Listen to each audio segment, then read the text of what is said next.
I think, like in the Netherlands, we are very individualistic, and at times that might also cause some like social problems. For example, in the Netherlands, it's not uncommon to hear someone lying dead in their apartment for half a year or something, and no one notices. Is it okay if I record y'all for the YouTube channel? Sure. Yeah. Okay, y'all both give y'all's consent? Okay. Well, welcome to the channel, both of y'all. Tell me, introduce yourself. What is y'all's names? So my name is Dan. I come from the Netherlands. 26 years old, and I'm here with my girlfriend Kate.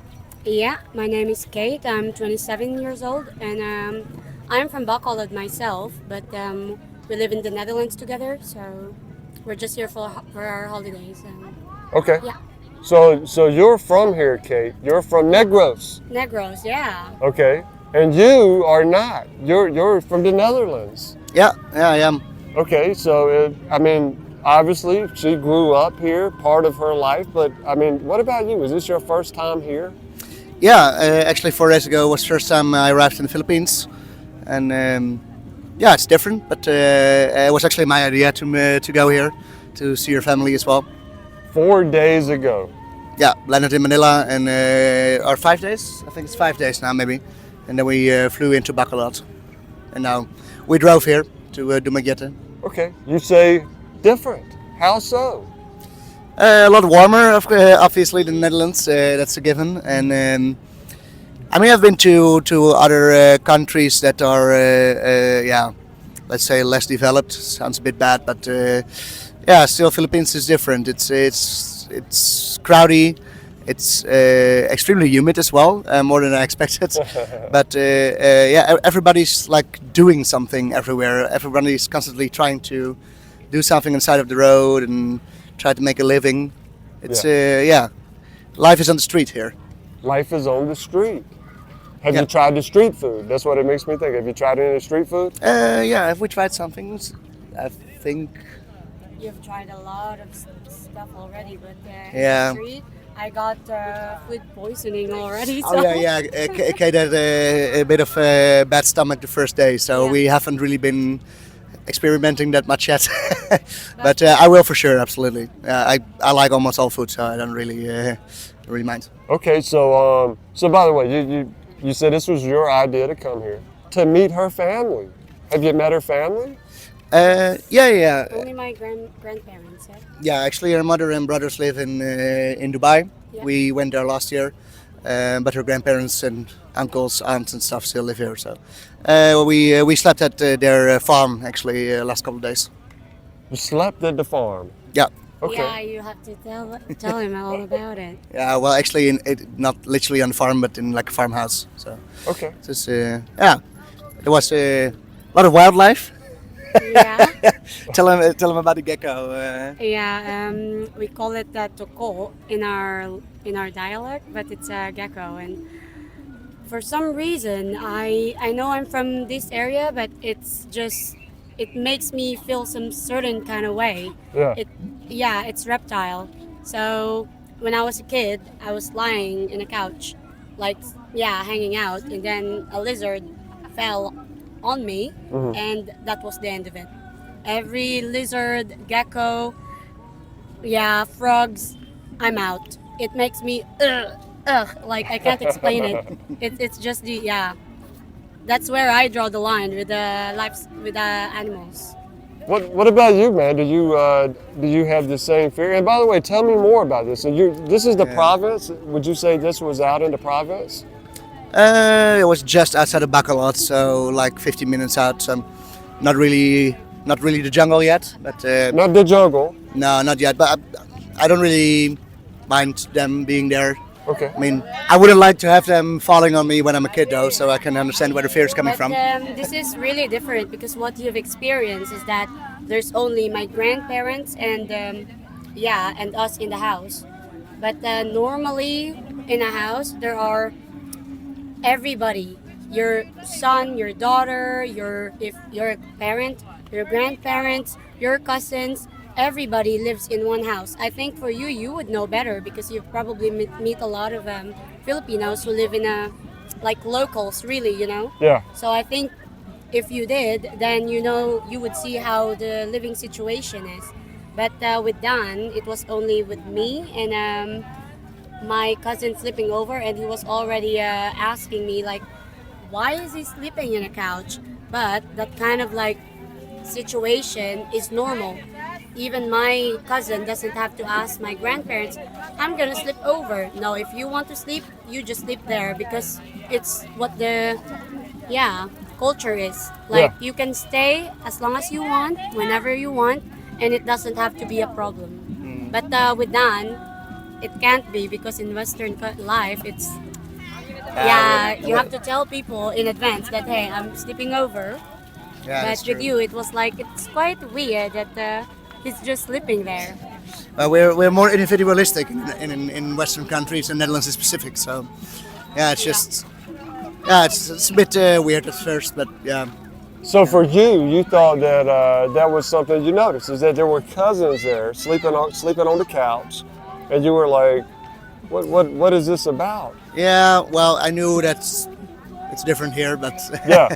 first of all, it was very warm in the living room, so to be able to sleep on the couch is is impressive to me to start with. But So after Kate explained all of this to you, what did you think? yeah, I mean, I don't mind. Yeah. Everybody do their own, but Yeah. yeah. He's like, oh, really? But I'm pretty sure that if someone would do that at our house in the Netherlands, you would also be like, nah, I would like it if you would call in advance. No, it's because I've already lived there for quite a while, Yeah. so that's different. But you're also westernized in that regard. Yeah.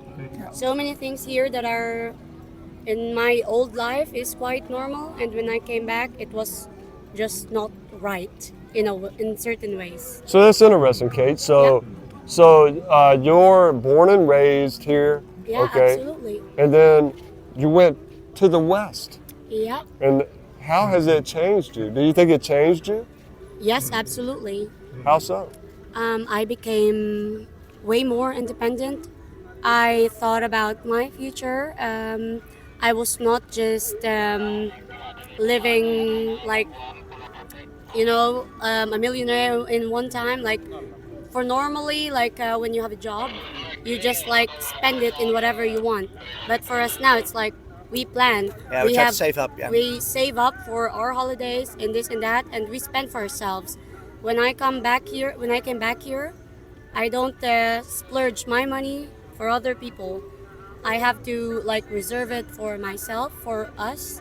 I mean, I can give some to other people, but it's not as how it used to before when I came from the US that oh, I buy this for you, I give this to you. You're my family, you're my relatives. You give everybody a piece of something, but now it's like everyone should think about themselves, and if you want a better life, you have to work for it. Yeah. Because you can't just normally in the Philippines, if there's one person in a family that is a breadwinner, that's the only person who has to provide for everybody, no matter how many number of people are in a family. If there's going to be 20 of you, 15 of you, 6 or just 2 or 3, you have to provide for everybody. But for me now, I'm like with my family and relatives, you're old enough, you're an individual, you are smart, you have to take care of yourself, you can't rely on me, you can like ask me for help, but you have to take care of yourself.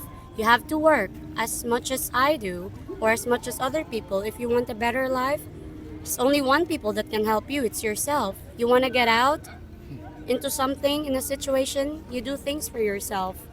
I think it's like the best thing I've learned about Dan's life, because at a young age you started working, and your dad helped you with your first job. You were 11, no, I was 10 actually when I started 10, working. and in the Philippines you can't work when you're 10 because they're like, no, you need to have experiences. And for me, when I was in college, I didn't get to work because they were like, what's your experience? I just wanted to work to have an experience and to have something to do with my free time. But most of the places, they're like, yeah, but we need some experience. And the work is just like being in a cafe, serving people. Everyone can do that. Yeah. But That's why I was envious of Dan, because he did work and I couldn't. The first time I did work, I was 20 years old. Imagine, 10 years old he was working. I was working when I was 20 years old. That was unfair in a certain way. But in some regards, you're more Dutch than I am now. If you're when it comes to money. Yeah. Yeah, well, I'm just careful with my money, which is good. Very good. I think so too. Yeah. So you know what, Kate, and we'll wrap it up because I think y'all are good at y'all have other plans. Yeah. But if there's one thing for you, Kate, a Filipina who has traveled abroad to the West, okay, is there what's the one thing you have to say? Sorry? What's the one thing that you have to say to Filipinos? Here, is there something that Yeah. Filipinos can learn from Westerners? Oh yeah, absolutely. A lot. Just be open-minded, you know, just try to understand. I mean, try to understand their culture, and try some things.